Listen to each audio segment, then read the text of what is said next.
Hi, everybody. I want you to welcome you to the Red State Coach. I'm your host, RJ Lundstrom. With me today is a recently retired school superintendent. She's newly elected to the as the governing board president in the Scottsdale school district. She is also a full-time professor at Northern Arizona University. She has been a principal at all levels at elementary, middle, and high. She also worked in the Arizona Department of Ed for testing and school accountability. She has three boys. Two of them are twins, and one is a little bit younger. They're 31, the twins are, and her youngest is 27. They're very grounded guys. They support each other. But more importantly, this is my good friend, Donna Lewis, who I've known for a very long time. And I can tell you that she is the smartest person in any room that she's in, unless she's in a room with Elon Musk. Okay. So let's just say that Donna's like the smartest person I know. So I'm very happy to have her here. Donna, welcome.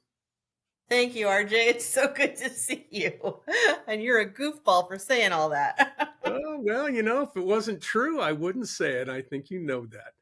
Thank you. But thanks for being here. So we've got a series of questions. So we're gonna go ahead and hop in right away. So thinking back to raising your sons, what were the qualities that you were really intentional about teaching them, and how did you set those expectations and hold them accountable to those qualities that you were trying to teach them while they were young? Well, when they were little, I wanted them to be readers and I wanted them to be kind to one another. And when the twins were 4 months old and they discovered each other by looking up and finding each other's eyes and mirroring one another, it was a magical moment of this is going to be unique. And they even had twin babble and they finished each other's sentences with words I didn't know, like ga and tur and poda. And I'm like, those have meaning. So I learned a little bit about how they learned from one another. So I tried to honor that. And I used a lot of school teacher techniques to teach them pre reading skills and reading skills. And to be very honest, I was probably too much of a teacher and not necessarily enough of a listening, deep, rich, heartfelt parent. I was very concerned about their sense of achievement and drive. And if I was to redo it, I would say allow them to develop more naturally instead of pushing my agenda on them. But that's just me leaping back, leaping forward, if I was to be able to redo it. As they grew, and the twins were very parallel. They had the same interest in band. They had the same interest in dramatic arts. They had the same interest in friends. It was interesting to have the youngest one come along, and then he was always playing the monster who chased him. And I said, okay, why don't you guys mix it up? And one of you other guys be the monster. They're like, no, Ryan likes being the monster. I'm like, well, I don't know. And I'm like, Donna, let them figure it out.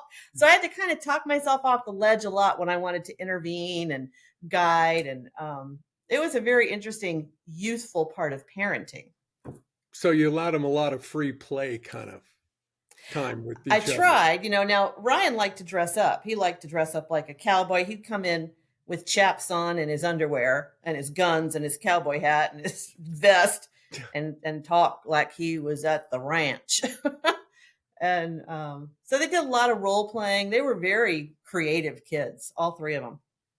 Now, when we talk about qualities, talk about it like integrity and honesty and that kind of stuff. How were you intentional about teaching them those qualities of being, a good person that we would consider to be a good person kind of thing? Well, I think the most important thing was that when mistakes were made, we said, oh, that was a mistake. You're not a bad person. That action was a mistake. So we own our mistakes and we say, I'm sorry. And what I learned from the mistake. And I promise it won't happen again. And let's have a hug. So we talked about mistakes almost in a detached manner. Now, I will tell you, I grew into that because at first I would have an emotional reaction like, how dare you, and that would freak them out. And I have story after story of freaking them out when they freaked me out. But as I developed, I realized, and I talked to other parents, it was really important to talk about the mistake as a mistake. And I don't mean like patronizing. I mean, it was a mistake, and that's not okay. And there will be consequences, but it doesn't make you a bad person. Got it. Okay. Now, thinking back on that time and those times, how did you adjust your parenting as they went from elementary to middle, middle to high, high to, college adulthood and that kind of stuff? What kind of messaging remained constant and what changed? Or how did it Well, the change? constant was the highest priority for us was family, faith, and resilience. And no matter what phase they were going through, either hormonally or friend changes or interest changes or struggles with school or struggles with activities or sports, um, we talked about staying with somebody. And who's your family if it's not us, in terms of a team or a group of people you're working with on a theatrical play. um, you know Lean in a quiet space for your prayer or your faith, and find yourself if you're feeling lost. um, so that evolved over time. As they moved into college years, the hardest thing for me as a mom was to stop down parenting them, like what you should do is, or what you ought to do, and to stop it and to say, what do you think you should do? Where are you with this decision? What are you grappling with? And I'm still working on that skill. Well, and understandable. I was talking to Bobby Estrella, who I was my principal, and we were work together. And that's what he found was, as that transition took place, it was no longer direct parenting. Do this. It was okay. I need to kind of be there for you to kind of be a sounding board now, Mhm. instead of an advisor, so to speak, rather than the authoritarian figure that they need when they're younger, obviously. 100%. I couldn't agree more. It's How did that very deliberate. transition go for you as that happened? Well, there was some hardship. I mean, I had a child who, being a professional educator, who failed out of college, and didn't want to tell me about it, and then went down a rabbit hole of lying about it, and then became so depressed and down this rabbit hole that, frankly, he was suicidal. And there's a much longer story there, but by the time we put our arms around him and said, come on in, and whatever happened, you can face it. You've got what it takes to move forward. But he was in a very dark place. And after reeling him back in to say, you don't leave by escaping or running away, let's come back in. He saw a wonderful therapist. And in about 6 weeks' time, she taught him, and this was her phrase, oh, you need to forgive yourself. And it was the right words at the right moment for him. And all of a sudden, all the guilt or shame he was carrying, he learned to forgive himself. And so he got it tattooed. I'm not, I wasn't, I know you have some tats, RJ. And I'm not a big tatter, but I was like, shut up, Donna, shut up. Let the man process. He put forgive yourself on his heart, and he moved forward, and he finished 4 years school. He just got finished with veterinary school, and he's getting ready to do his residency in Oklahoma City. So he crawled Amazing. way out of that hole, and it was him doing it with the right help, with the right support. What a I don't know redemption if that story. answered your question, but it's a No, good but story. totally.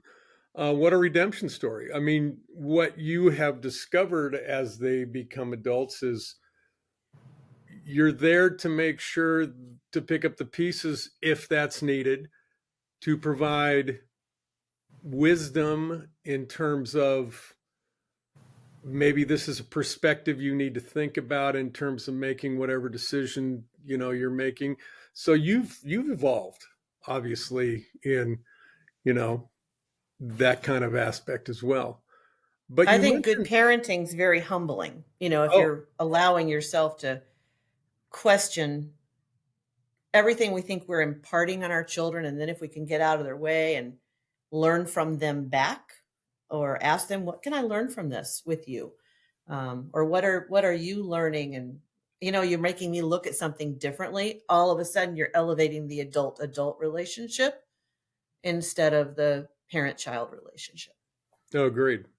Now, you mentioned something earlier, and this is kind of off our track a little bit, um, but I'd like to explore it. You mentioned faith, and what role does faith play in how you raised your boys and what that is in their lives?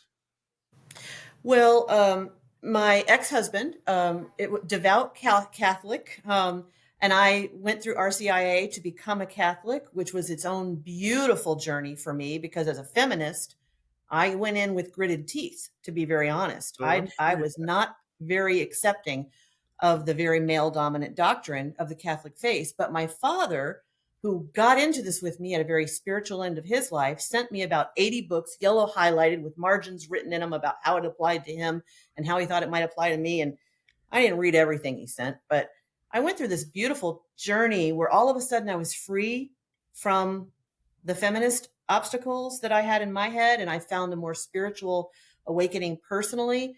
And then I was able to raise my boys in tandem with David to at least introduce and allow them to choose Catholicism. Now, while they've gone through various agnostic phases, all of them have a spiritual core that is, not movable. And so we pray at dinner still, and no one refuses with silence. I mean, there are elements of concern about religion versus faith for them that they're going through normal adult phases on. Sure. But my youngest son wears his St. Christopher's medal and holds it periodically, and I see him, centering on it. So whatever it takes for adult children, or teen children, or young children to realize there's something bigger than you in this universe, and some people call it the creator or juju, or the spirits, or all the various words we use as we realize our faith. So I lean in on the word faith, and I really believe it, that the universe is working through us. I do believe through God. Fantastic. Okay. Well, and you talked about having an ex-husband, and so like me, your marriage status changed at some point in your life, and so how did you communicate this change that was going to take place with your sons, and how did you and your former spouse decide to parent? And what advice would you give people that are dealing with split households? Well, let me start by first, many people aren't as blessed as I've been to have a friend who we were on a parallel tandem path of realizing that we had run our course and that we wanted our children, above all else, to know we were both behind them on all circumstances. And we really parallel parented beautifully our whole marriage. And then as we were coming to the months of, I think we're done, and we put the house on the market, and we went through a mediator, and we talked to the boys about it. And two of them were in college and one was getting ready to enter college. And the youngest one had the hardest time with it, under understandable kind of adolescent, you just stayed together for me, is one of the quotes he said. And I said, kind of, yeah, we did a little bit, because we wanted to stay whole until we decided to end, what the journey we were on. And we're not mad at you or him or each other, or, this is just a part of people living the way we explained it was, people live a lot longer, and there's other chapters in our lives we'd like to do in our own way. So it was not easy for the youngest. I think he had the hardest time with it. And we both still talk about his ability to get into a relationship now, knowing that whatever flaws come along with marriage, or whatever hardships come along with commitment, that the work in the marriage is really important, especially if you have, for me, a family. Stick to me, and my father taught me this, you know, You can get married and you can have all sorts of problems and then you can divorce. But if you're going to have a family, he said, my father, you need to stick with the family until they're baked. And so to this day, we still talk, David and I, on texting. Are you checking on Ryan about this? Or are you checking on Chris about this? Or did you, well, I'll fly them out for Thanksgiving if we're very friendly about the family sharing and time. And oh, well, let me talk to him about that. You could do a better job of talking to him about that. We still respect each other so much. So I'm very grateful. What I would say to other people is, in your highest, most mature adult possible manner for the children, be the adults and show amicability. Show your ability to parent in a collaborative manner, even if you've got old, you know, digs to throw at one another. Don't do it. Don't put down your spouse ever, or your ex-spouse ever, because those children are each of you, and they don't deserve any feeling inside of them of my dad this or my mom that. That's who they are as a whole person. So I think it's one of the most important things to do is be able to divorce well and Well, parent well afterwards. and isn't that the challenge? Because it's not it's not about you. Yes, you and your ex-spouse have these issues, but that's not your children's issues. Yeah, that's And right. so the important thing, and Michelle and I were able to do this, is parent cooperatively. Yeah. And I never spoke badly about Michelle in front of TJ. I saved Mhm. that for if I needed to my friends in a place and a time where there was no TJ around to hear that. Um, and And so, that's still important as he moves into yes, his 30s and 40s. I mean, it's a exactly. forever. You married this person, you had a child with this person, and you may have disagreements, but this child deserves the purity of what that love was originally about. Well, and we're still, hope, and what's great is we're still able to get together, for Grandparents' Day and when we're celebrating birthdays and stuff, and that's just the way it is. That's the way you said it. You got to be the adults in the room, Yeah. and that means you got to die to yourself a little bit and make sure that your kids and eventually your grandkids don't see those issues and don't I think experience respect it. is key. Yeah. Yeah. The respect, if you can put your respect switch on, that I genuinely respect, even though I've had arguments with you or we know at the core we disagree on X, Y, or Z, I respect you as his parent or his mom or as his dad, or Right.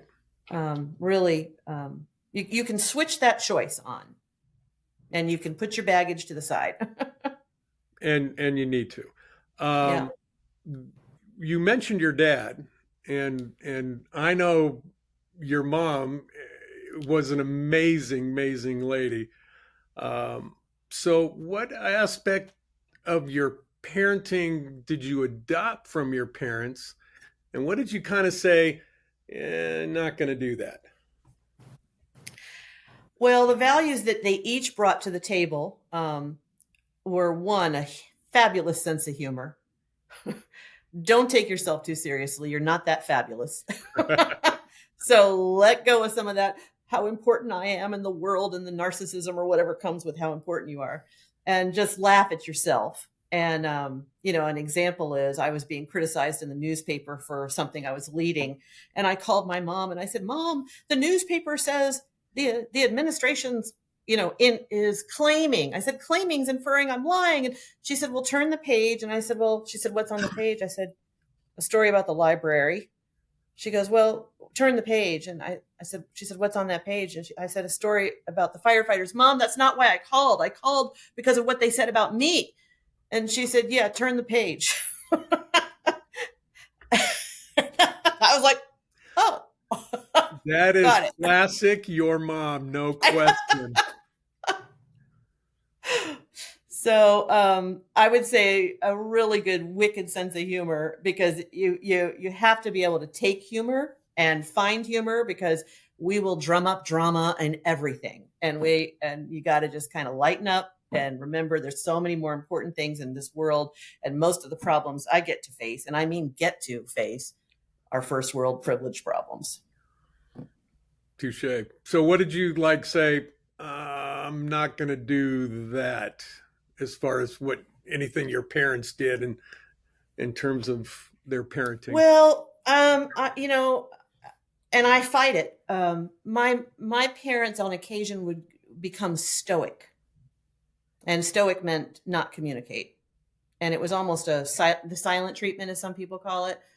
And I was taught, if you don't have anything nice to say, say anything at all. And there are times when you have to be able to say, "This is bothering me, and I'm not mad at you, and I'm not saying you did, you need, you should. I just need to say what's bothering me." And I had to learn that. So I had to fight the stoicism habit of, "No, I'm fine. It's Oh, fine." that's interesting. That's interesting. Because, for me, it was, my dad was one of those old school guys that, you got swatted.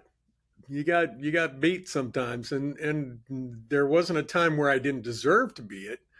But that's something I never did. Um, Yeah. there were things that I would tell TJ, if you do this, this might happen, but he Hmm. never, went there. I Hmm. just knew that that wasn't part of raising kids. That was old school, baby boomer, World War II generation kind of stuff, and we needed to be a little bit more explanatory, like, here's why. My dad used to have a great saying: when I say jump, you ask how high; when I say shit, you ask me what color.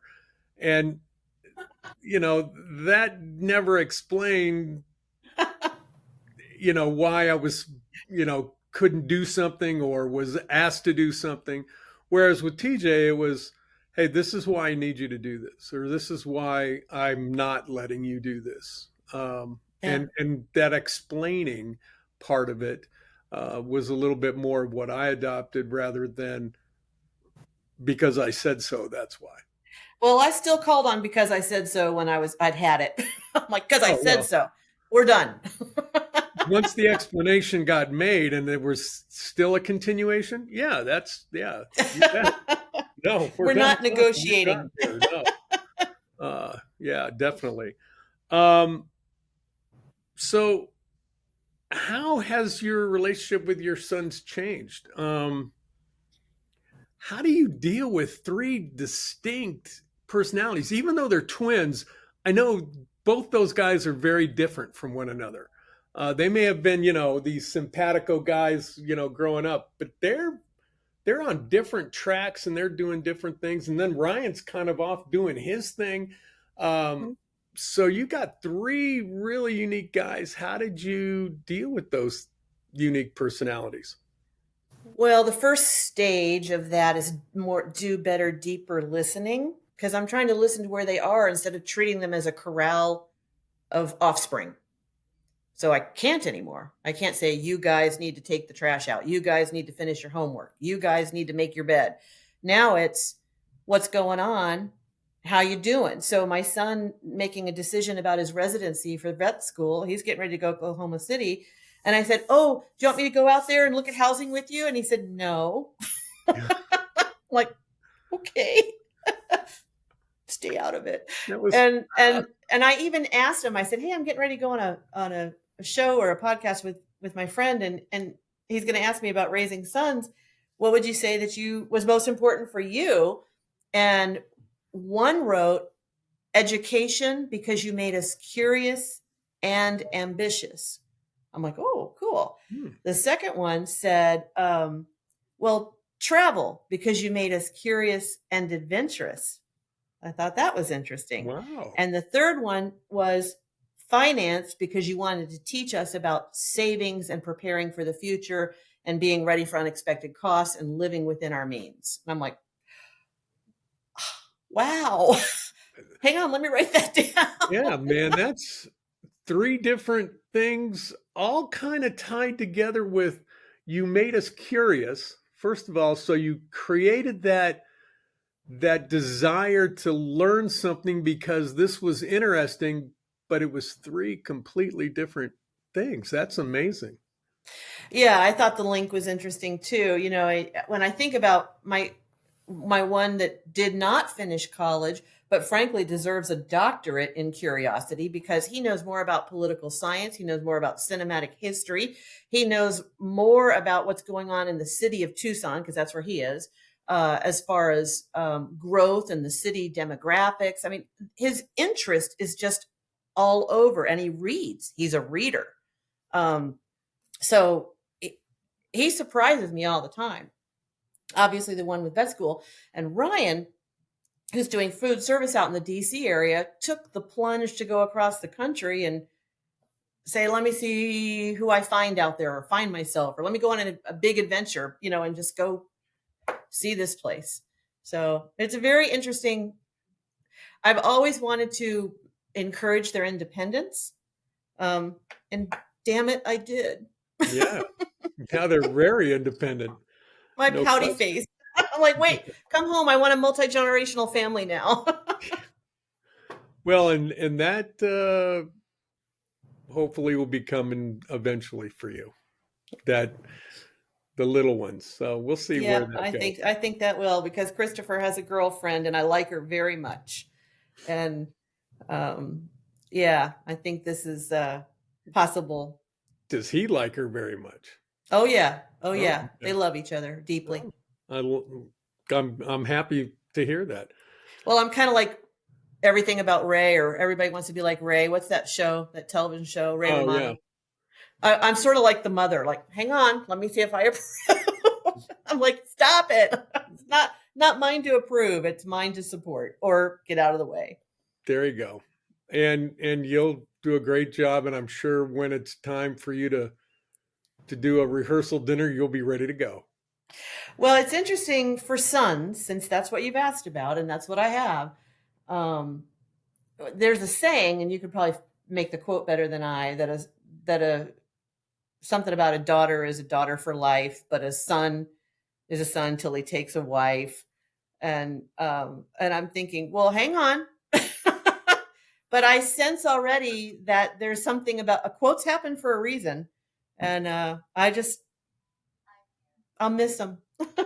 Oh, I can tell you that I'm definitely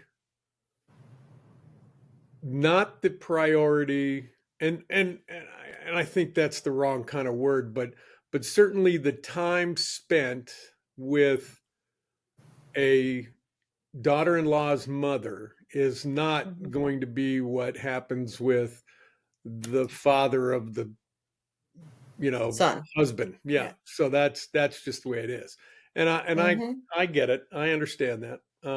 Yeah. Sometimes it's but you do what you do. Hey, last question. So now that your boys are adults and they're doing their thing, how do you continue to contribute to your sons' continued development as adults? Interesting.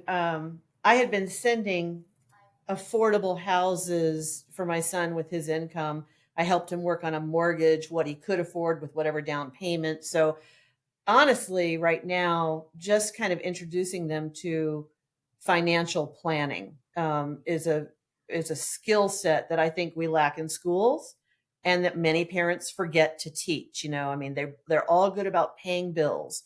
Um, they're all good about understanding debt and credit card and um, living within your means. And then I'm trying to help them pivot a little advancement in their understanding of financial education. And I ask them every time, do you want to not talk about this? If this makes you uncomfortable, they're like, no, no, I want to learn about it. I want to learn about it. So they say.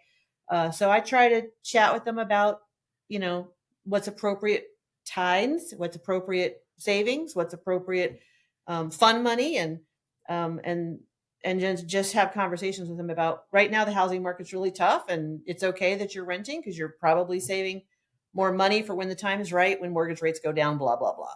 So we're chit chatting about that more like adult to adult. And I say, well, here's what I'm grappling with as I think about my retirement money. And I just share with them very openly money, what's going on with money. And I think Right. that's been a really important shift for adult development for Well, all of us. and I agree. And sometimes I think that as the parent, maybe TJ wasn't going to listen to me. So, I had Robbie talk to him about, some of the things that he needed to do as far as preparing for retirement and that kind of thing. And so, um, he's following that advice, and that advice was also, the same advice was given by me, but then it was confirmed with Robbie. So, TJ's doing the smart thing. He's holding on to, he gets a lot of stock stuff from Amazon, um, which he's going to use for, something down the road. But he also socks away 15%, That's right. and he does what he needs to do to prepare for that time as well. And that's, because they're gonna, I think, and I don't want to speak out of turn and stuff, but I think they're going to homeschool for most of elementary time. That was her. His wife's background was she was an elementary teacher, and they're in a really great situation with a group of people that they're doing that with. But I think once they get up into those upper grades, then obviously they'll be going to schools at that point in time, and I think they're hoping that they're very grounded and doing well. I spoke with them about their curriculum not too long ago, and I feel really comfortable and very strong about where they are with my granddaughter Leah, who will be 6 in No June. way. Yeah, 6 in Already. June. And I did tell you, I think I've got another one coming. Um, Yes. yes, at the end of August. We believe her name. They're pretty sure it's a girl, and they're going to call her Rosie. So there'll be Leah, Owen, and Rosie, and of course that Where's means Rosie's going to go on top of Papa Bear up here. So where's that other bear? Yeah. yeah, Where's that other bear's going to go on Papa Bear's back. So because she could be born right around my birthday. Because Danielle says I'm always about a week late, so that could put her at the beginning of September. I'm like, that would be great, just because that would be great. Um, but I want to thank you um, for agreeing to do this. Um, I have heard, I got some analytics sent to me that I've had 950 views on the other 3 episodes. Good Uh, job, RJ. Way yeah, to go. so this is starting to get seen, and I think I'm going to do some boosting on this one and get this out here. So I appreciate it. So all you folks out there, please make sure that you like and subscribe to the Red State Coach, where we talk about how men can be the type of men that we need in society today, how they can be the leaders, and what parents and grandparents can do to help get them to that place. We've been talking with some folks that are raising young kids and have raised boys to be men.